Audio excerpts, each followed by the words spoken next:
Good afternoon all of you student. Good afternoon sir. Good afternoon. आज का topic हमारा रहा है शब्द भेद। शब्द भेद के अंतर्गत हम लोग अध्ययन करेंगे दो शब्द मुख्य रूप से होते हैं, सार्थक शब्द और निरर्थक शब्द। सार्थक शब्द के चार भेद होते हैं, जैसा कि हमने आपको चार्ट के माध्यम से दिखाया है। बनावट के आधार पर, उत्पत्ति के आधार पर, अर्थ के आधार पर और प्रयोग के आधार पर। अगर हम बात करते हैं बनावट के आधार पर, बनावट के आधार पर तीन प्रकार के शब्द होते हैं। सर्वप्रथम हमने बात किया है कि रूढ़ शब्द होता है, यौगिक शब्द होता है और योगक रूढ़ शब्द होता है। फिर हम बात करते हैं दूसरे नंबर पे आपका उत्पत्ति के आधार पर। उत्पत्ति के आधार पर हमने 5 प्रकार के शब्दों का विभाजन किया है, जिसमें आप देख सकते हैं तत्सम शब्द, तद्भव शब्द, देश शब्द, विदेश शब्द और संकर शब्द। फिर आपका आता है अर्थ के आधार पे, तीसरे नंबर पे। अर्थ के आधार पे आपके 4 प्रकार के हो गए।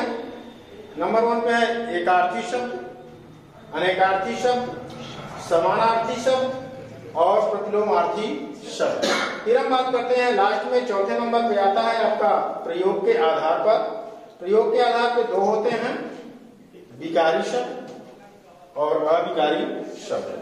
विकारी शब्द के अंतर्गत अगर हम बात करते हैं तो 4 आता है, संज्ञा आता है, सर्वनाम आता है, क्रिया आता है, विशेषण आता है। हम इसको दूसरे रूपों में भी लिख सकते हैं, जैसे संज्ञा, सर्वनाम, विशेषण और क्रिया को भी कर सकते हैं। फिर हम बात करते हैं अविकारी शब्द की। अविकारी शब्द के अंतर्गत भी 4 आपका आता है, क्रियाबोधक, समुच्चय बोधक, संबंध बोधक और विस्मयादि बोधक। तो आइए हम लोग बात करते हैं शब्द भेद के अंतर्गत सार्थक शब्द की। सार्थक शब्द से पहले बात करते हैं शब्द क्या होता है, शब्द किसे कहते हैं। जैसे अगर हम बात करें शब्द के संदर्भ में, तो जैसे हम लिखते हैं गंगा, या हम शब्द जैसे लिख सकते हैं सोना, या हम शब्द लिख सकते हैं जैसे कविता। नाम है, नाम एक शब्द है। शब्द के अंतर्गत अगर हम बात करें तो यह जो शब्द है आपका, जब स्वतंत्र रूप से बोला जाता है और वाक्य के बाहर बोला जाता है, जो स्वतंत्र रूप से वाक्य के बाहर बोला जाता है तो यह क्या कहलाता है, हमारा शब्द। और यही शब्द जब वाक्य के अंग के रूप में प्रस्तुत होता है तो पद हो जाता है। क्या हो जाता है? पद हो जाता है। तो यहाँ शब्द हम किसे कहते हैं? वर्णों के सार्थक मेल को, वर्णों के सार्थक मेल को हम क्या कहते हैं? शब्द। जैसे हम बात करें प्रभु का नाम ही ले लेते हैं, राम। राम एक शब्द है, स्पष्ट है, राम एक शब्द है। फिर अगर हम बात करें राम में अक्षर की, तो राम में 2 अक्षर हैं, रा है प्लस म है। स्पष्ट है कि यह 2 हमारे अक्षर हैं। अगर हम राम शब्द में देख पा रहे हैं एक शब्द है, अक्षर 2 है। अगर हम राम का वर्ण विच्छेद करते हैं तो हम देखते हैं जैसे र प्लस आ प्लस म प्लस अ। हम देख पा रहे हैं कि यहाँ पर अगर राम शब्द का वर्ण विच्छेद अगर हमने किया तो 4 हुए, यानी 4 वर्णों के मेल से बना जो शब्द, वह शब्द बना हमारा राम। अब हम कह सकते हैं वर्णों के सार्थक मेल को हम शब्द, वर्णों के सार्थक मेल को हम क्या कहते हैं? शब्द। यानी जो ये 4 वर्ण हैं, यह चारों क्या हैं? सार्थक। और इनके द्वारा जो शब्द बना वही हमारा क्या कहलाया? सार्थक या शब्द कहलाया। अब हम बात करते हैं, शब्द क्लियर हो गया, यानी परिभाषा के आधार पर कि वर्णों के सार्थक मेल को हम शब्द कहते हैं। जैसे हम बात करते हैं सोना का भी, स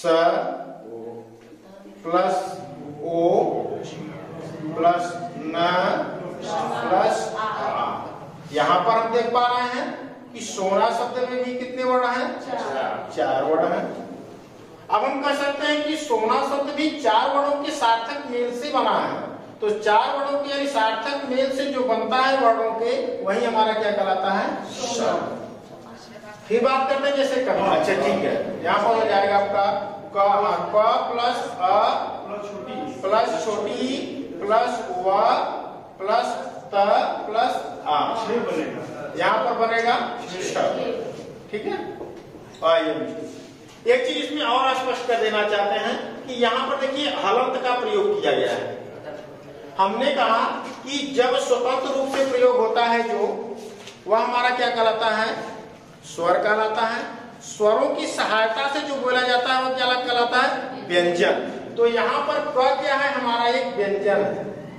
ठीक है। और यह स्वर की सहायता से बोला गया, यानी कि इसमें 2 चीजें सम्मिलित हैं।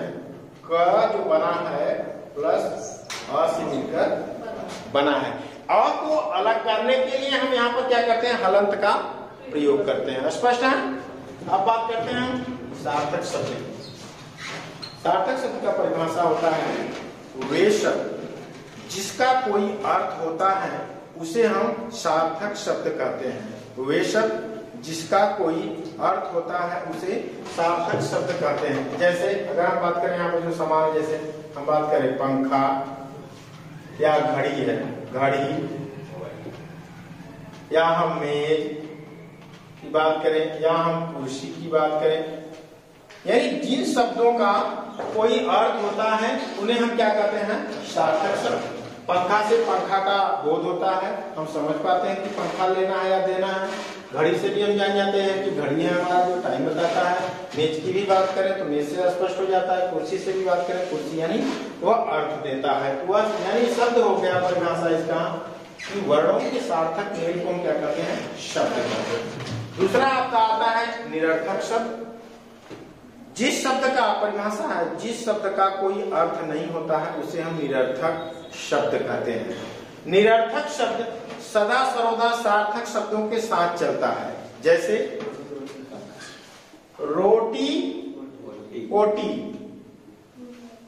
है ना, खाना खाना वाना। भाई जब आप खाना मांगते हैं तो वाना कहाँ से लाएगी? घर वाले जब मांगेंगे खाना, कहेंगे खाना दीजिए, खाना वाना दीजिए, खाना तो देगी लेकिन वाना कहाँ से आपको देगी? इसका कोई मतलब नहीं निकलेगा। रोटी ओटी, रोटी ओटी लाइए, रोटी तो लाएगी, ओटी कहाँ से खोजेगी?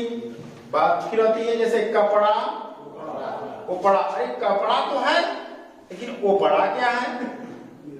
निरर्थक है। चीनी वीनी, चीनी तो सार्थक है, वीनी निरर्थक है। स्पष्ट हो गया। ओटी, वाना, उपड़ा, वीनी निरर्थक शब्द है। परिभाषा से स्पष्ट हो जाता है कि जिस शब्द का कोई अर्थ नहीं होता है उसे हम क्या कहते हैं? निरर्थक शब्द। स्पष्ट है इतना? बात करते हैं बनावट के आधार पर रूढ़ शब्द, यौगिक शब्द और योग रूढ़ शब्द। रूढ़ शब्द रूढ़ के संदर्भ में स्पष्ट है। रूढ़ है जिसका कोई मतलब नहीं है, अपने आप में पूर्ण है।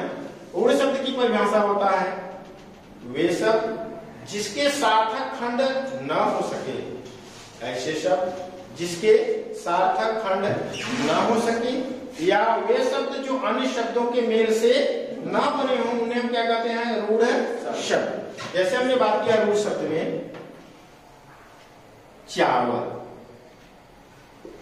बात हम करते हैं दिन, बात करते हैं जैसे घर, बात करें जैसे घोड़ा। अब यहां पर हम देख पा रहे हैं, हमने परिभाषा कहा वे शब्द जिसके सार्थक खंड न हो सके या अन्य शब्दों के मेल से न बने हो। अगर हम चावल शब्द का यहाँ पर खंड करें तो सार्थक खंड नहीं होगा। जैसे चा प्लस वल निरर्थक हो गया, खंड नहीं हो पाएगा। यहां बात करें जैसे चाव प्लस ल तो भी निरर्थक हो जाएगा, यानी इसका कोई अर्थ नहीं निकलेगा। तो चावल हमारा होगा रूढ़ शब्द। दिन की भी हम बात करें दी प्लस न सार्थक खंड नहीं हो पा रहा है। या हम करें कि दी प्लस न उल्टा करके करें तो भी कोई अर्थ नहीं निकलता है। तो यह हमारा क्या हुआ, रूढ़ शब्द हुआ। घर का भी इसी प्रकार करते हैं, घ प्लस र व्यंजन हो जाएगा, तो इसका कोई अर्थ नहीं निकलेगा। घोड़ा का भी होगा। क्या यह स्पष्ट हो गया कि वे शब्द जिसके खंड न हो सके या अन्य शब्दों के मेल से न बने हो उन्हें हम क्या कहते हैं, रूढ़ शब्द। फिर हम बात करते हैं यौगिक शब्द की। यौगिक शब्द के अंतर्गत अगर हम बात करें तो शब्द से परिभाषित हो रहा है। यौगिक का अर्थ है योग अर्थात मेल।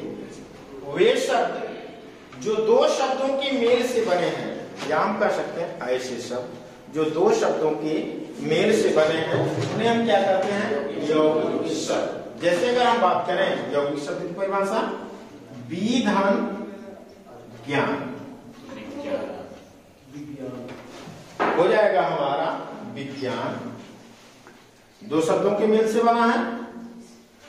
या हम बात करें ऐसे विद्याधन आलय, विद्या धन आलय बराबर हमारा हो जाएगा विद्यालय। या जैसे हम बात करें समाज धन इक, समाज धन इक बराबर सामाजिक। स्पष्ट हो जा रहा है। ऐसे शब्द जो अन्य शब्दों या दो शब्दों के मेल से बना हुआ हो उसे हम क्या कहते हैं, यौगिक शब्द। अब बात करते हैं हम योग रूढ़ शब्द की। तो योग रूढ़ जैसा कि है, योग तो है प्लस रूढ़ है, मेल से बना हुआ है लेकिन रूढ़ शब्द है। यौगिक योग रूढ़ शब्द का परिभाषा हुआ, वे शब्द जो सामान्य अर्थ को न प्रकट करके किसी विशेष अर्थ को प्रकट करते हैं उन्हें हम क्या कहते हैं, योग रूढ़ शब्द। ऐसे शब्द जो सामान्य अर्थ को न प्रकट करके विशेष अर्थ को प्रकट करते हैं उन्हें हम क्या कहते हैं, योग रूढ़ शब्द। जैसे हम बात करें जलज, जलज का अर्थ होता है जल में जन्मा। अब जल में जन्म से अगर हम लेते हैं इसका अर्थ, जल में सिंघाड़ा भी होता है, जल में जलकुंभी भी पैदा होती है, जल में जलोद्भिद बहुत सारे पौधे हैं जो जल में ही फलते और फूलते हैं, लेकिन उनको जलज नहीं कहा गया। यहाँ पर जलज का जो अर्थ लिया गया विशेष में वह लिया गया कमल। तो यहाँ पर जलज जो शब्द हुआ हमारा क्या हुआ, योग रूढ़ शब्द। या फिर हम बात कर सकते हैं जैसे पीतांबर। पीतांबर का सामान्य अर्थ होता है पीला वस्त्र। पीला वस्त्र आपके भक्त भी पहनते हैं, सामान्य व्यक्ति भी पहनता है, सर साधु भी पहनता है, लेकिन उनको पीतांबर नहीं कहा गया। यहाँ पीतांबर का जो विशेष अर्थ में लिया गया वह भगवान श्री कृष्ण से लिया गया है ना। या फिर हम जैसे बात करें लंबोदर, अच्छा शब्द है। हमने कहा था भारत में एक बड़े पेट वाले हैं जिसकी कोई सीमा नहीं है, लेकिन लंबोदर किसी को नहीं कहा गया। लंबोदर यहाँ पर जो लिया गया विशेष अर्थ में वह किसे लिया गया है, गणेश। तो बात से स्पष्ट हो जाता है कि जो सामान्य अर्थ को न प्रकट करके विशेष अर्थ को प्रकट करता है उन्हें हम कहते हैं योग रूढ़ शब्द। स्पष्ट है, रूढ़ शब्द, यौगिक शब्द और योग। उसका वास्तविक अर्थ जो शब्द से बन रहा है वो न बनकर कोई विशेष अर्थ। जी सर, जो विशेष अर्थ बनता है सही, बड़े वाले जैसे हम कहें सर कि लंबा उदर वाला बड़ा, हाँ बड़ा पेट, ऐसे हम कहें महान वीर। सर अगर हम शब्द कहें महावीर है ना जी, महावीर। वीरों में जो वीर है वो महान वीर है, यानी 10 लोगों के मार गिरा हुआ है ना। अरे धरती पे बहुत हैं जो 10 लोग अकेले मार गिराएंगे, लेकिन उनको महावीर नहीं कहा जाएगा। यहाँ महावीर कहा गया किसे, हनुमान को। बहुव्रीहि समास के अंतर्गत कितने आते हैं? स्पष्ट है। जितने भी बहुव्रीहि समास के उदाहरण आएंगे वह उदाहरण आपके योग गुण शब्द कहलाएंगे। अब हम बात करते हैं यहाँ पर तत्सम शब्द की उत्पत्ति के आधार पर। अगर हम उत्पत्ति के आधार पर तत्सम शब्द की बात करें तो तत्सम शब्द तत् प्लस सम से मिलकर बना है। तत् प्लस सम से मिलकर बना है, जिसका अर्थ होता है उसके समान। इसका अर्थ होता है उसके समान,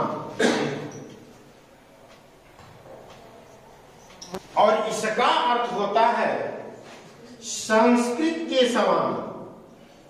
किसके समान? संस्कृत के समान। यानी तत्सम शब्द तत् प्लस सम से मिलकर बना है, जिसका अर्थ होता है उसके समान। उसके समान का अर्थ लिया गया है संस्कृत के समान। परिभाषा स्पष्ट हो जा रहा है। ऐसे शब्द जो संस्कृत के ज्यों का त्यों हिंदी में प्रयोग किए जाते हैं उन्हें हम कहते हैं तत्सम शब्द। जैसे अग्नि, वायु, माता, पिता भी, क्षेत्र भी, प्रकाश भी, पत्र भी। यानी वे शब्द हम कह सकते हैं ऐसे शब्द जो संस्कृत के ज्यों का त्यों हिंदी में प्रयोग किए जाते हैं उन्हें हम क्या कहते हैं? तत्सम शब्द। अब बात आता है आपका दूसरे नंबर पे तद्भव शब्द। तद्भव शब्द के अंतर्गत अगर हम बात करें तो तद्भव शब्द भी दो शब्दों से मिलकर बना है। तद प्लस भव से, जिसका अर्थ होता है उससे होना। उससे होना, इसका अर्थ होता है उससे होना, अर्थात संस्कृत से परिवर्तित होकर के, अर्थात वे शब्द जो संस्कृत से परिवर्तित होकर के या तद्भवीकरण होकर के हिंदी में प्रयोग किए जाते हैं उन्हें हम क्या कहते हैं? तद्भव शब्द। या हम इसकी परिभाषा कर सकते हैं ऐसे शब्द जिन जो प्राकृत पुरानी हिंदी अपभ्रंश से परिवर्तित होकर के हिंदी में प्रयोग किए जाते हैं उन्हें हम कहते हैं तद्भव शब्द। जैसे अगर हम बात करें तद्भव शब्द के अंतर्गत उदाहरण लेते हैं। जैसे हम यहाँ पर बात करें संस्कृत, फिर हम बात करते हैं प्राकृत, फिर हम बात करते हैं हिंदी। हमने परिभाषा दिया ऐसे शब्द जो प्राकृत अपभ्रंश या पुरानी हिंदी से परिवर्तित होकर के हिंदी में जो प्रयोग किए जाते हैं उन्हें हम कहते हैं तद्भव शब्द। जैसे संस्कृत में शब्द है ये कर्पूर। संस्कृत का शब्द है कर्पूर, प्राकृत में परिवर्तित होता है तो हो जाता है कपूर। कपूर, और हिंदी में जब हो जाता है परिवर्तित होकर के तो हो जाता है कपूर। स्पष्ट है? हमने कहा संस्कृत से जो परिवर्तित होकर के प्राकृत अपभ्रंश के द्वारा जो हिंदी में प्रयोग किए जाते हैं उन्हें हम क्या कहते हैं? तद्भव शब्द। तो कपूर हमारा क्या हुआ? तद्भव शब्द। फिर हम बात करते हैं जैसे हस्त। हस्त संस्कृत का शब्द है, प्राकृत में जब अगर परिवर्तित होता है हस्त, और हिंदी में जब परिवर्तित हो जाता है हाथ।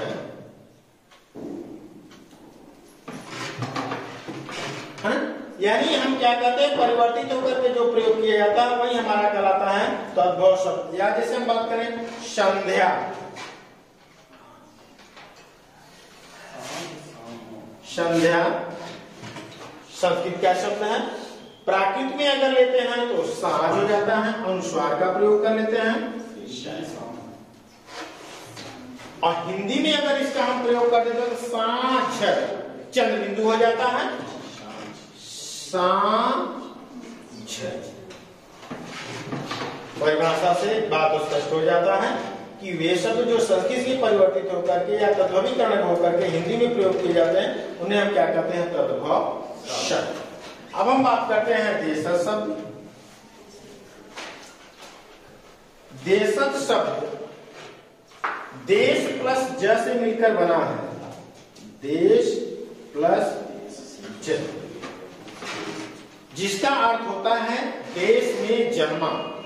इसका अर्थ होता है देश में जन्मा।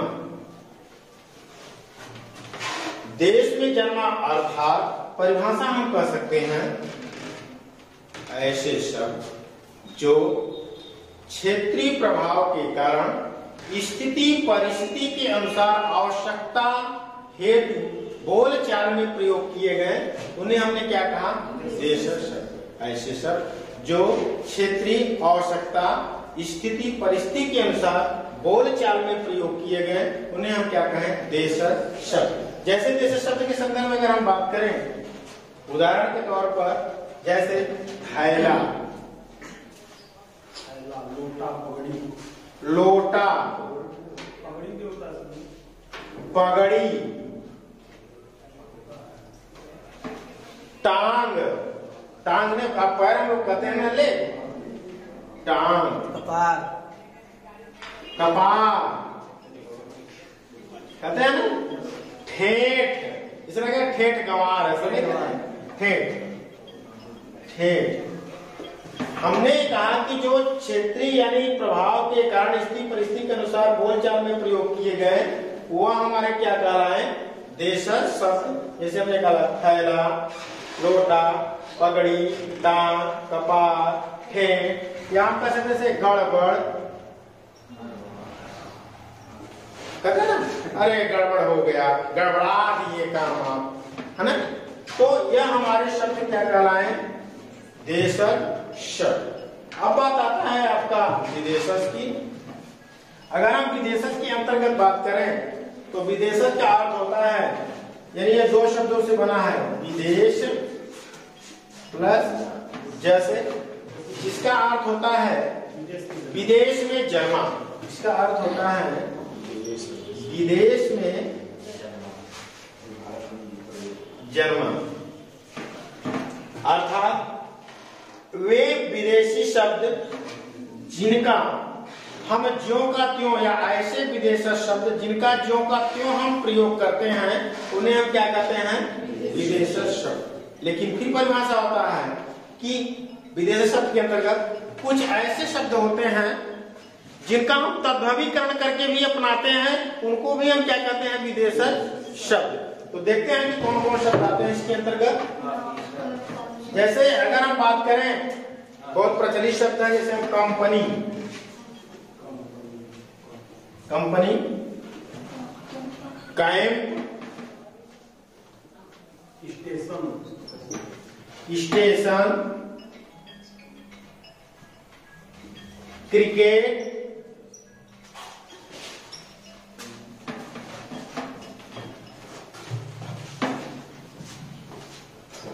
वेट कर लीजिए, अभी पहुंच रहे हैं हम। हाँ वहां पर रुकिए, 10 मिनट पहुंच रहे हैं। हाँ वही रुकिए, 10 मिनट आ रहे हैं। हमने कहा विदेश शब्द के अंतर्गत जैसे company, camp, station, cricket, order, कहते हैं डॉक्टर, बोलते हैं ऑर्डर, डॉक्टर, नंबर, बोलते हैं ट्रेन, बोलते हैं। यह शब्द हमारे क्यों का क्यों, जैसे कंपनी को हम कंपनी बोलते हैं, कैंप को कैंप बोलते हैं, स्टेशन को station, cricket cricket, order, doctor, number, train, बहुत सारे शब्द हैं जिनका, जैसे ड्राइवर, है ना, क्यों का क्यों हम बोलते हैं। तो जो शब्दों विदेशी शब्दों का जो का त्यों जो हम प्रयोग करते हैं वही हमारे क्या कहलाते हैं, विदेशी शब्द। लेकिन हमने एक बात और कहा कि कुछ विदेशी शब्दों का तद्भवीकरण करके भी हम अपनाते हैं, तो उन्हें भी हम क्या कहते हैं, विदेशी शब्द। जैसे उनके संदर्भ में बात कर ले, जैसे हमने कहा था ऑफिसर,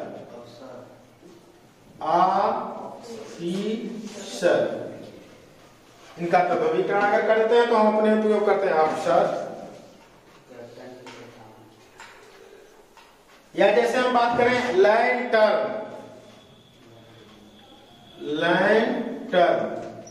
हम इसका तद्भवीकरण करके अपनाते हैं लालटेन, बोलते हैं लालटेन। फिर अगर हम बात करें तो जैसे शब्द के कैप्टेन, ये हम बोलते हैं, इसका तद्भवीकरण अगर हम करके बोले जैसे कप्तान,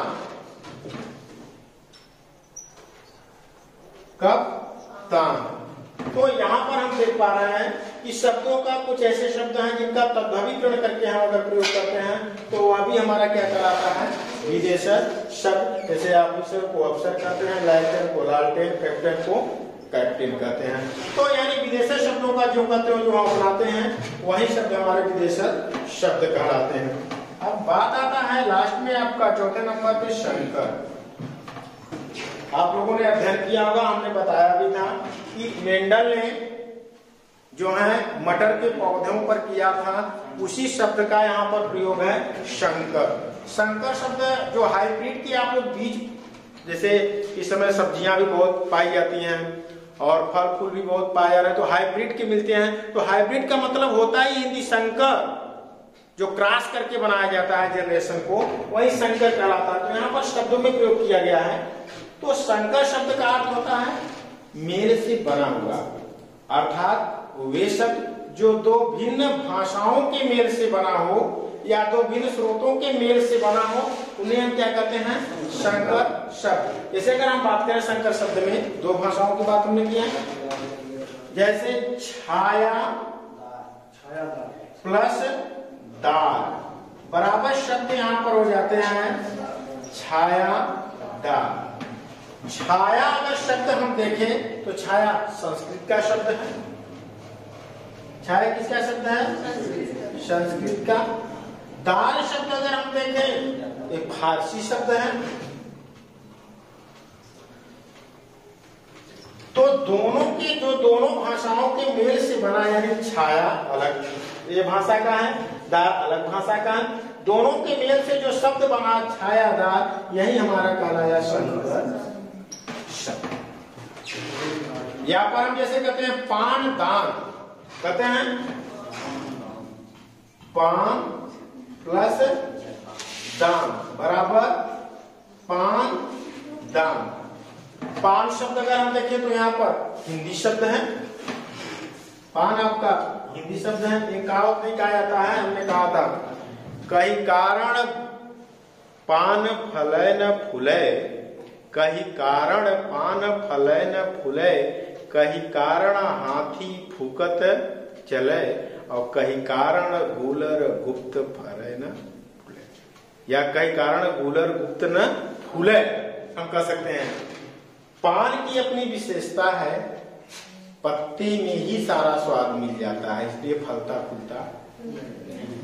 कहीं कारण हाथी फूकत चले, चींटी से बचने के लिए हाथी नहीं चलती है। गूलर गुप्त क्यों नहीं फूलता है, क्योंकि फूल और फल दोनों साथ चलता है, इसलिए कभी कोई उसका फूल नहीं देख पाता। तो पान की अपनी अलग अलग विशेषता रही है। तो यहाँ पर जो पान शब्द है हिंदी शब्द है, दान जो शब्द है यह फारसी शब्द है, और दोनों मिलकर के शंकर शब्द बनाया आपका पान दान। या हम बात कर सकते हैं जैसे रेलगाड़ी, रेल प्लस गाड़ी, चिड़ियाघर, रेल गाड़ी, यहाँ पर हो जाएगा रेल गाड़ी। तो हम देख पा रहे हैं कि रेल शब्द अंग्रेजी है, स्पष्ट है। आप गाड़ी शब्द हिंदी है, अंग्रेजी और हिंदी शब्दों के मेल से बना है आपका, यह हिंदी है। शब्द बना शंकर आपका रेल गाड़ी। तो स्पष्ट हो जाता है कि दो भाषाओं के मेल से जो शब्द बनता है उन्हीं को हम कहते हैं संकर शब्द। अब बात आता है आपका एक आर्थी शब्द की। शब्द से परिभाषित हो रहा है ऐसे शब्द जो एक ही अर्थ को प्रकट करते हैं उन्हें हम क्या कहते हैं, एक आर्थी। जैसे एक आर्थी शब्द के अंतर्गत अगर हम बात करें, गंगा, पटना, जर्मन, लैटिन शब्द है। ये शब्द सदा सर्वदा एक ही अर्थ को प्रकट करते हैं, दूसरे अर्थ को नहीं प्रकट करते हैं। ऐसे शब्दों को हम एकार्थी शब्द कहते हैं, या दूसरे शब्दों में अगर कह सकते हैं जैसे एक वाक्य के लिए एक शब्द भी हमारा एकार्थी शब्द कहलाता है। जैसे अपनी हत्या, स्वयं अपनी हत्या करना, स्वयं अपनी हत्या करना क्या कहलाता है, आत्महत्या। यानी एक शब्द, पूरे के लिए हमने लगाया क्या, एक शब्द। तो आत्महत्या हमारा क्या हुआ, एकार्थी शब्द। तो स्पष्ट हो जाएगा कि जो शब्द एक ही अर्थ को बताते हैं एकार्थी, या अनेक वाक्यों के लिए जो एक शब्द का हम प्रयोग करते हैं उन्हें हम क्या कहते हैं, एकार्थी शब्द। दूसरे नंबर पे आता है आपका अनेकार्थी शब्द। जब एक अर्थ को प्रकट किया, यहाँ अनेक लिखा गया तो यानी कई अर्थ को प्रकट करेगा। ऐसे शब्द जो एक से अधिक अर्थों को प्रकट करते हैं उन्हें हम क्या कहते हैं, अनेकार्थी शब्द। प्रचलित शब्द है जैसे सोना। सोना शब्द का अर्थ होता है धतूरा और कनक भी, या सोना कह सकते हैं या कनक भी कह लीजिए, है ना। दो शब्द होता है। या जैसे हम शब्द में बात करें से कर, कर, कर माने होता है हाथ, और कर माने एक होता है टैक्स। जिसमें टूल टैक्स लिया जाता है उसको भी टैक्स कर ही कहते हैं हम। तो कर माने होता है आपका हाथ, और कर माने होता है टैक्स होता है। यहां बात करें जैसे हार, हार एक शब्द है। हार का अर्थ अलग अलग होता है। जो गले में पहना जाता है या महिलाएं जो पहनती है उसे हम कहते हैं गले का हार, का हार। और दूसरा होता है जो युद्ध में अगर हो जाता, हार जाता है, उसे हम कहते हैं पराजय। तो यहाँ पर हम देख पाते हैं कि वे शब्द जो एक से अधिक अर्थों को प्रकट करते हैं उन्हें हम क्या कहते हैं, अनेकार्थी शब्द कहते हैं। फिर आपका आता है समानार्थी। वे शब्द जो समान अर्थ को प्रकट करते हैं उन्हें हम समानार्थी, समानार्थक या पर्यायवाची शब्द कहते हैं। ऐसे शब्द जो समान अर्थ को प्रकट करते हैं उन्हें समानार्थी, समानार्थक या पर्यायवाची शब्द कहते हैं। जैसे हमने बात किया था आपका आंसू, आंसू, आंसू के अगर हम देखें तो होता है नेत्रनीर, नयननीर, नयनवारी, नयन जल। यानी एक से क्या करता है, अधिक अर्थों को प्रकट कर रहा है। आंसू शब्द एक से अधिक अर्थों को यानी समान अर्थों को प्रकट कर रहा है। नेत्र नीर माने भी आंसू होता है, नयन नीर माने भी आंसू होता है, नयन वारी माने भी आंसू, और नयन जल माने भी होता है आंसू। या प्रचलित शब्द हम ले जैसे अध्यापक, या हम बात करें जैसे शिक्षक, शिक्षक का अध्यापक, व्याख्याता, प्रवक्ता, है ना। अध्यापक, व्याख्याता, प्रवक्ता, गुरु, है ना। प्राचार्य पद हो जाएगा। है ना। तो यहाँ पर हम देखें कि वे शब्द जो क्या करते हैं, समान अर्थों को प्रकट करते हैं। अध्यापक माने भी शिक्षक होता, व्याख्याता माने भी शिक्षक होता, प्रवक्ता माने भी शिक्षक होता, गुरु माने भी शिक्षक होता है। परिभाषा से स्पष्ट है कि वे शब्द जो एक से अधिक अर्थों को समानार्थी, यानी वे शब्द जो एक से अधिक अर्थों को प्रकट करते हैं उन्हें हम समानार्थी, समानार्थक या पर्यायवाची शब्द कहते हैं।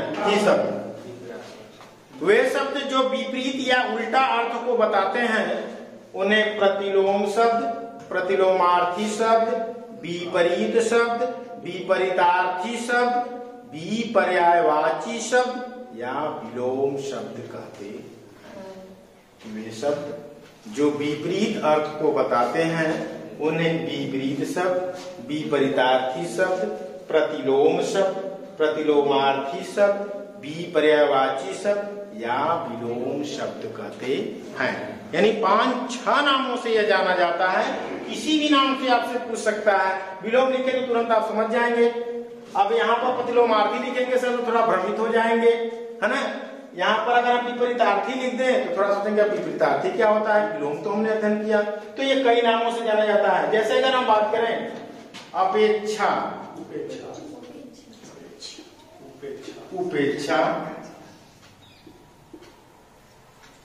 यहां बात करें ऐसे अंतर्द्वंद, क्या होगा,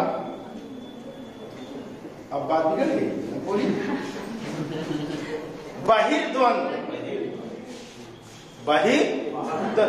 अंतर्द्वंद का मतलब होता है जैसे घर में झगड़ा नहीं होता है, खुशी की खुमसा होता है, आपस में मुंह से बोलेंगे नहीं, मुंह फुलाए रहेंगे, उसी को कहेंगे अंतर्द्वंद। और जब फाइटी फाइट क्या कर लेंगे,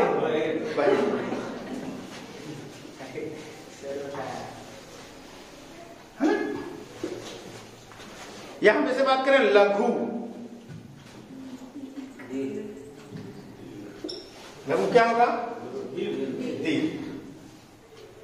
स्पष्ट हो जाता है। यहां इस बार के सज्जन, दुर्जन, है ना, बात स्पष्ट हो जाती है। वे शब्द जो विपरीत या उल्टा अर्थ को बताते हैं उन्हें हम प्रतिलोमार्थी शब्द, प्रतिलोम शब्द, विपरीतार्थी शब्द, विलोम शब्द या विपर्यायवाची शब्द कहते हैं। बात तो स्पष्ट हो गया। यानी हमने अध्ययन किया बनावट के आधार पर, उत्पत्ति के आधार पर और अर्थ के आधार पर। अब बात आता है प्रयोग के आधार पर विकारी शब्द और अविकारी शब्द। अच्छा ठीक है। विकारी और अविकारी शब्दों का हम कल व्याख्या करते हैं स्पष्ट रूप में। 4 इसके पाठ हैं, 4 इसके पाठ हैं, तो कल विस्तृत रूप में इसका अध्ययन करते हैं। आज के लिए इतना ही। जय हिंद।